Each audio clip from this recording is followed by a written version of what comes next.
You don't want to give the impression that you can't wait to get him out of the club, because then you're going to get a low ball offer. So we don't think there's any way back for Marcus Rashford now at Manchester United? No. This is a clip from the latest episode of the Game Football podcast from The Times. To listen to the full show, go to wherever you get your podcasts. And now we can talk about Marcus Rashford. Huge news. We were talking about Marcus Rashford with Paul Hurst on Monday's show, of course, after he was left out of the Manchester derby. And then in an interview with Henry Winter, which was published on X, Rashford said, "For me personally, I think I'm ready for a new challenge and the next steps. When I leave, it's going to be no hard feelings. You're not going to have any negative comments from me about Manchester United." Oh, we've got Martin choking on a chocolate now. It's, yeah. On that peppermint. Yeah, exactly. Yeah, it was all going so well.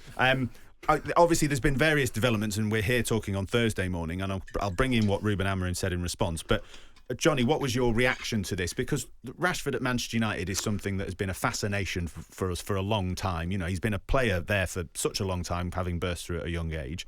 But I must say that even me as an editor, whilst we were talking about will he leave and things, I wasn't expecting this. I wasn't expecting this admission from the player himself. Well, yes and no, actually. I mean, it didn't surprise me. I think basically his admission was bringing things to a head, which was his malaise and unhappiness. It's unusual to do it in the way that he did. He is clearly trying to take back control of the narrative, if that's what they would say. Yeah. I mean, in his interview, he kind of says, well, you know, it's disappointing to get dropped, but that's in the past, let's move on. And it's like somebody desperate to try and, right, I'm going to try and do the agenda now. And there's an odd message about how I love the club, but I need to leave. You know, I need a new challenge. I won't say anything bad. I'm not going to say anything bad, but I don't want to be here. Yeah. Yeah. I mean, look, my overwhelming kind of feeling on it all is sadness, partly because Rashford's a player who at his best is an absolute joy to watch. Also, he's got that 20-year relationship with the football club, and I think there's something special and disappearing in football about those players who have those long-term relationships with clubs. And he's a talent that had got to a point that everyone could see the player Marcus Rashford could be, and I think we've been in that position for maybe 4 or 5 years, and thinking that if he could, you know, just a little bit more development, he's going to be absolutely sensational. And there are glimpses of it. And why I'm sad is he doesn't want to stand and fight for his place. He doesn't want to stand and fight for his career, it would seem. This comes just after Ruben Amorim laid down a challenge to him. You know, if he wants a challenge, the challenge was laid down to him by being dropped, and in a gentle but firm way, being told by the coach, you need to up things here. You need to come to training better. You need to prove to me that you're worth being part of my plans. And the response, almost a day later, is to say I want to go. And that's somebody that has given up, I think, or at least given up on his Manchester United career. And we might get into, you know, where Marcus Rashford is or is not. I think there's always a personal dimension to every footballer that gets overlooked. And this is a person that's been through quite a lot in his life, even until this year, and then been through sort of personal strife this year, and just seems to be in a place where he's a bit lost, and he's now ready to cut the cord on a lifelong relationship, really, with the football club, which, again, on a personal level, makes me a bit sad for him. Lots of great points raised there. But Tony, just on that point that Johnny's at the end there about a player who just feels, you know, I need to move. I've given up slightly. Talk to us about that as a player, where he's been there for a long time. You know, he's still a young man, still got a lot of his career ahead of him potentially. But do you sympathise with that in any way? This idea that we've talked about his future for so long, his form hasn't been great for a while. He maybe feels I just need to get away. Yeah, I can remember talking a few years back about Marcus and on some of the problems that he'd been confronted with, and that was a break-up with his partner, and there was the agency that he'd broken up from them as well. He wasn't playing particularly well. You've seen him lose his England place over the last couple of years.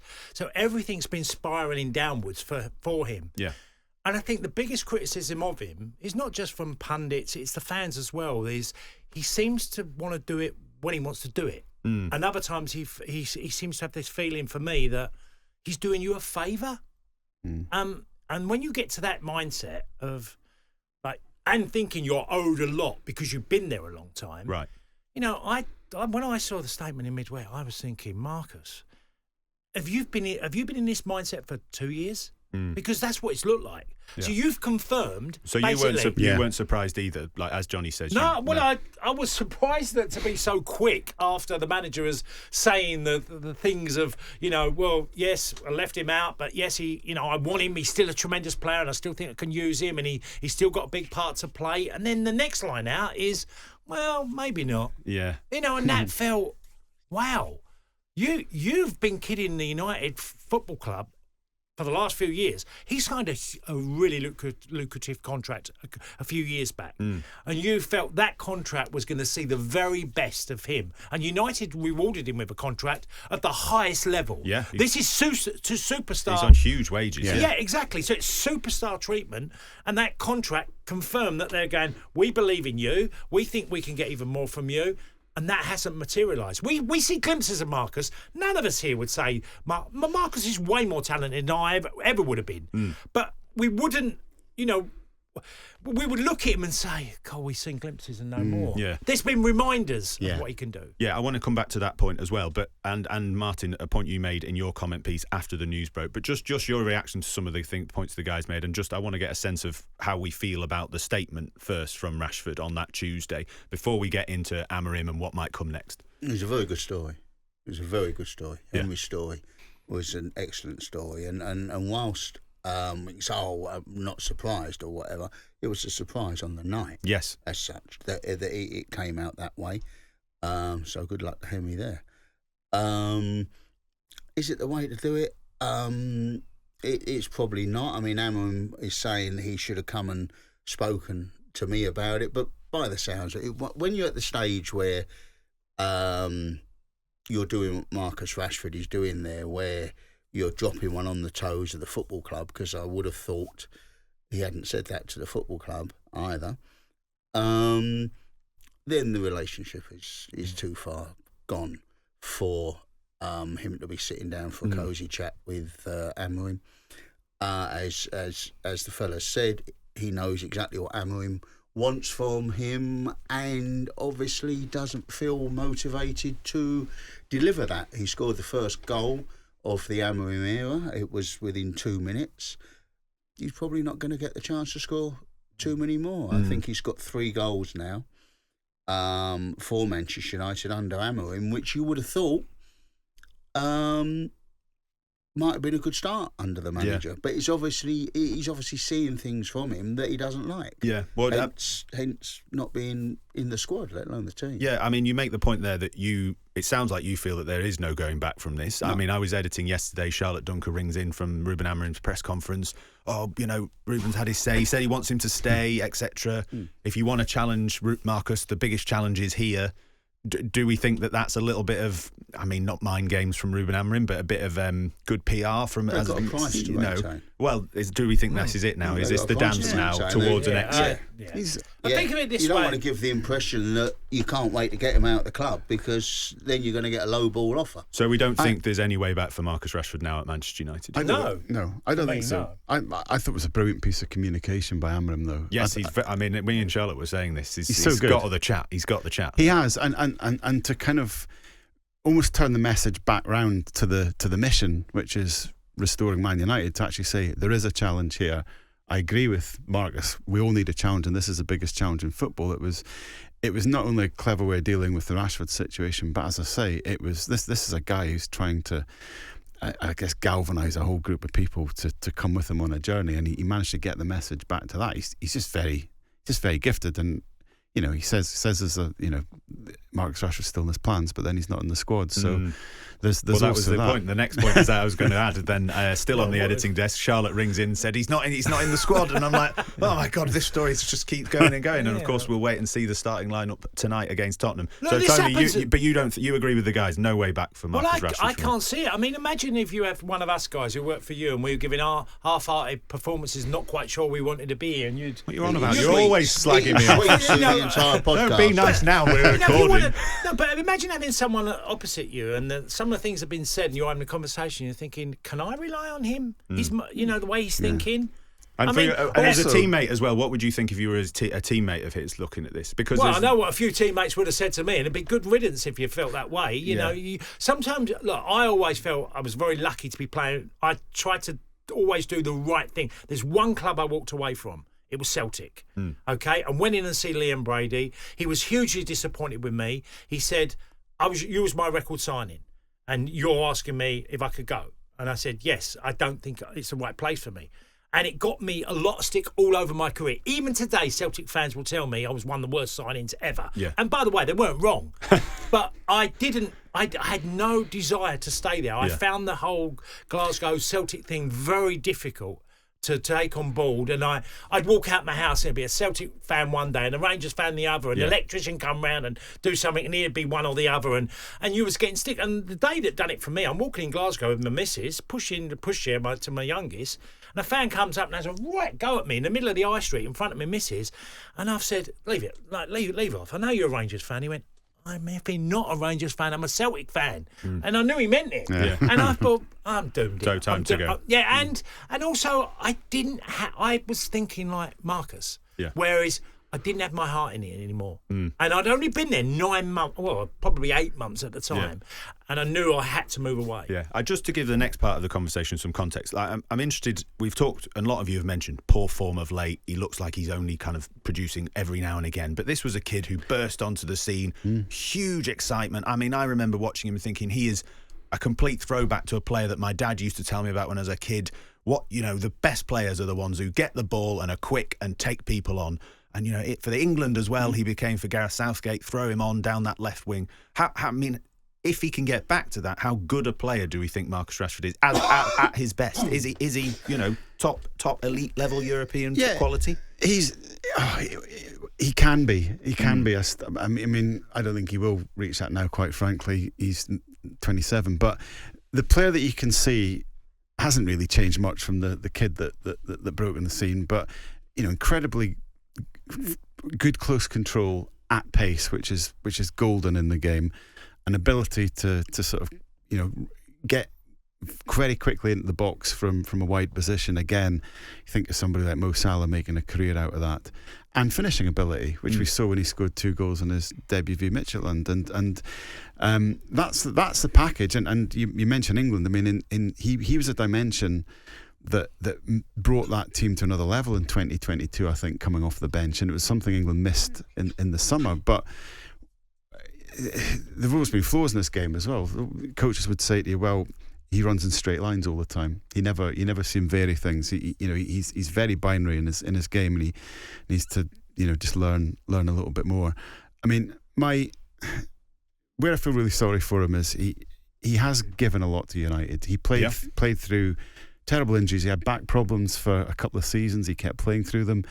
He happened to come into, he was developed in the old Fergie system by the old Fergie coaches like Paul McGuinness and Warren Joyce, and that was the club he was prepared for. And then, of course, he's wrong era, because he ends up trying to build his career at the worst possible time at United with different changes of manager. And he's also, I think, at times been treated badly by the fans. I don't think in the last couple of years. I understand where they're coming from. But they were quite frustrated with him even at an early point, and it was that thing that I think it happens at all clubs, that the local boy often gets the worst stick for whatever reason. I don't quite understand that psychology. So he's had difficulties. Is it part of being held up, do we think, so early? Probably. He's one of our own, all that kind of stuff. And as much as we're talking now about his off-field problems, he was also the guy who took on the government, of course, and things like that. He was lauded for so long for so many brilliant things he'd done as well. Absolutely, and whatever he does now, even if he retires tomorrow, he will have made his mark in the world in a way very few sports people do, and that can never be taken away from him. And that's, he did that take something out of him? Probably, I don't know. I think we're in the terms of speculating there, and there was opinion at the time that he should stick to his football. It's a lot of rubbish. I mean, he had something bigger that he wanted to achieve, and he achieved it. But now he is just left with the football questions. And just very quickly, just going back to the thing about wanting to leave because you feel tired of being at a place. Amorim's only been there a few weeks. And this is the slap in the face to Amorim that I think is going to make it hard for Rashford to recover, because this is almost like a vote of I don't want to be with this new manager, and I've only given it a couple of weeks. And in fact, the very first time the new manager tries to exert authority over me, I'm not having it. I'm going. Which is a complete contrast to Alejandro Garnacho, of course. Who doesn't sound like much hunger in the belly there, does it? Really, to try and with a new manager. Yeah, Martin, you wrote a comment piece after this news broke, and it was kind of slanted towards the idea of, well, what now for Marcus Rashford? Who could possibly afford him? Well, as we said, huge wages he's on at Manchester United, and as you made the point, they will want a fee for him in this era of PSR, pure profit, etc. But you speculated about a possible location of a certain manager who might be able to get the fire back in the belly. Mischief, really, because Pep Guardiola is a Marcus Rashford fan. He said to people that I know, City a number of years ago, that he was the one player that he would take out of Manchester United, would be Marcus Rashford. He was his type of player. Now, it was just a little bit of mischief as much as anything else. Wouldn't it be interesting if they did do something? Because there will be a manager. I see a lot of stuff, say this morning, written about Saudi Arabia and things like that. You think, better than Saudi. He's better than Saudi Arabia. There's going to be a money. If Balotelli can get God knows how many different coaches that at various times thought, I can change this guy. I can get this guy sorted. I know what I know what I need to do to sort this guy out, because he's got talent that makes him worth it.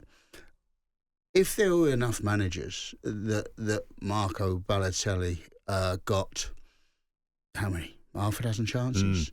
There's got to be somebody out there who looks at Marcus Rashford and remembers what the man was and thinks, no, I could get him going. Yeah. I could get him going. Tony, what do you think to that idea about a manager to get you going? You know, you've talked many times about how late in your career you found motivation for a different way to prove yourself in a different league, moving to France and things. Could you see that for Rashford, maybe get away from the Premier League, get away from England and all of our prying eyes a little bit, and just start again in terms of what could rejuvenate Marcus Rashford? Well, you've got to get excitement. I was lucky enough to get the unbelievable move to Marseille. Been given a free transfer from Chelsea, and the next club, who were the European champions at the time, and yes, have been relegated, but it's still a huge club. And that really excited me. I remember going there, and I remember as I was flying into Marianne Airport, into Marseille, you go out to the sea and you come back in, and you fly over the stadium.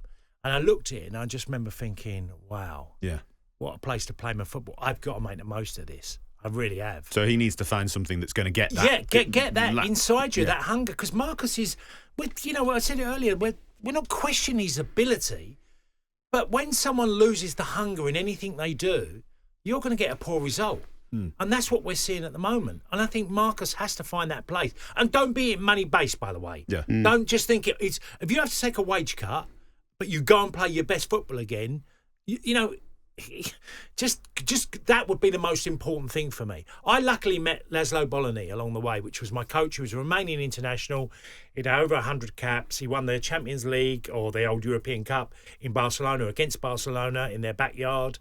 He won that, and I met him, and I had a different perspective on my football career completely through meeting him. Because when I left Marseille to go to Nancy, I took a 50% pay cut, because the wages, the top ceiling at Nancy were nowhere near Marseille. Because you'd got the hunger back to play. Basically. Yeah, I was 33 at the time, and I wanted to play, and I met him, and it was just like, wow, this guy. And he said to me, "You'll play 4 years under me." And he basically took me to 38. Yeah. And I was laughing to myself, thinking, well, I've only got a 2-year deal. Yeah. And he went, "You'll play till you're 38. Yeah. Fascinating. Boy, did I realise when I trained with him how hard he pushed me. Yeah. 33. He totally went against all the myths in football, like being 33, 34, being on the treatment table, getting out on the pitch. Yeah. I had to work harder than the kids to keep up with them. To prove yourself, yeah. No, to keep up with them. Yeah. He'd say, they can run all day, but you, to keep up with them, you're going to have to train harder than them. Yeah. And he trained me to a level that I was. Everyone who saw me thought I was ill. They'd say to me, "You look ill. What, your face was like this." And I'd say, "Training is." I remember one night in pre-season, going to bed after 3 training sessions in a day, and thinking, I don't want to go to sleep. I don't want to wake up. Like, as in, facing that training again coming the next day. But you'd got the hunger back. Well, I mean, yes, also that's a good story to think about with Rashford. And you're not going to get that in Saudi Arabia. No, exactly. But that's what I mean. That's why in Saudi Arabia, there's nothing apart from the paycheck to inspire you really in Saudi Arabia. So he has got to stay in Europe. People talk about America, but there's no difference there with America. If he can stay in England, if he wants to play for someone other than Manchester United in England, that's up to him.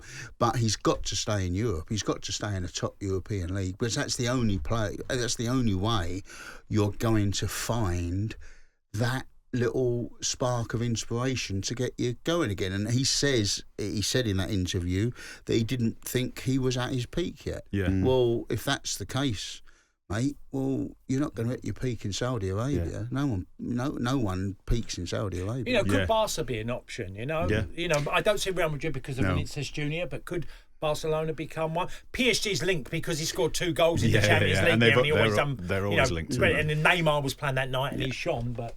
Johnny, I just wanted to ask you finally about kind of and summary it up, and obviously feel free to bring in some of the points the guys have just made there. But you wrote a brilliant piece about Jack Grealish at the weekend and about this idea of footballers who, in the modern era, their game is about joy and fun, and in this modern era of highly attuned coaching and systems and things, sometimes some players lose the joy.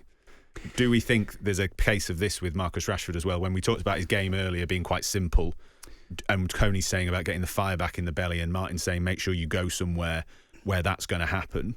Is there a bit of a case of this with Marcus Rashford? I think there's a bit of a parallel, although different reasons. I mean, I think what I was writing about was the over systematization of the game, which is a lot of it's based around positional play, I guess, which is essentially the Pep Guardiola style of football, which everyone tries to copy now, and it's very rigid in terms of the positions players have to adopt on the pitch, and it's also brilliant because it wins a lot of stuff, and done right, of course, it produces incredible team football, and that's wonderful. But the individuals at the heart of it, I think, are becoming automatons in some ways. The number of, not just at Manchester City, but across the league, the number of gifted players you now see, they're allowed to take one touch and then they knock it back inside, or if they're going to put it in the box, they're only allowed to, might be a cutback or a little ball down into 10-yard ball, but they can't try a dribble or anything like that. We love people,